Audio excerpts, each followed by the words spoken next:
अब बच्चों ये क्वेश्चन JEE 2019 में 12th चैप्टर के 12th स्टैंडर्ड के chapter moving charges and magnetism में से पूछा गया था। क्वेश्चन है one of the two identical conducting wires of length L is bent in the form of a circular loop and the other one into a circular coil of n identical turns.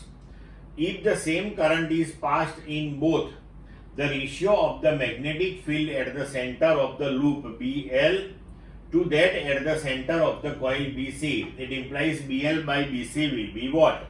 हमें options दिए हैं, एक 1/n, 2 n square, 3 1/n square, 4 n। अब देखो इसमें कि one of the two identical wires of length L, दो wire है, दोनों की लेंथ L है। अब is bend in the form of a circular loop, तो एक वायर को हमने ऐसे बेंड करके सर्कुलर लूप बनाया, वो एक ही लूप हुआ। और दूसरे वायर से हमने क्या किया, other one into circular coil of n identical turns, तो उसमें हमने n टर्न्स बनाए। वायर की लेंथ वही है, लेकिन अब दूसरा जो वायर है उसकी हमने कॉइल बनाई और उसमें हमने n टर्न्स बनाए।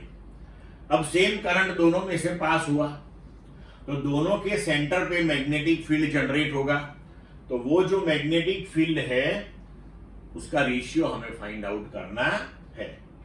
तो मानो कि एक लूप जो बड़ी वाली बनी, राइट, तो उसकी रेडियस r है, दूसरी जो हमने n टर्न्स वाली बनाई, तो इसमें मानो कि नंबर ऑफ टर्न्स n है, तो ऑब्वियस है कि उसकी रेडियस कम हो जाएगी, तो वो स्मॉल r लिखा है हमने कॉइल में।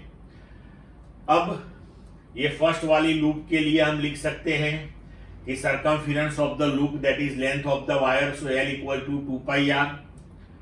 दूसरे केस में कॉइल के लिए हम लिख सकते हैं कि लेंथ ऑफ द वायर तो वही था, तो L दैट इज एक टर्न के लिए सर्कमफेरेंस हो जाएगा 2πr, ऐसे n टर्न्स है तो टोटल लेंथ हो गई n इंटू 2πr।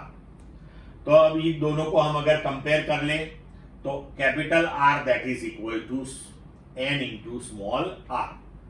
अब सेंटर पे मैग्नेटिक फील्ड जो आएगा लूप के, उसका इक्वेशन हमने थियरी में डिराइव किया हुआ है, दैट इज μ0I/2r। और दूसरी बात लिखे हम कॉइल के लिए, तो यहां नंबर ऑफ टर्न्स ओनली 1 था, तो 1 से मल्टीप्लाई करो ना करो कोई फर्क नहीं पड़ता। यहां पे total number of turns n है, तो μ0I/2r और उसको n से मल्टीप्लाई किया। अब BC that is equal to μ0NI/2r, लेकिन अगर r के लिए, स्मॉल r के लिए हम लिखे तो कैपिटल R/n, तो कैपिटल R/n वो n को हमने ऊपर ले लिया, तो μ0n²I/2r हो गया।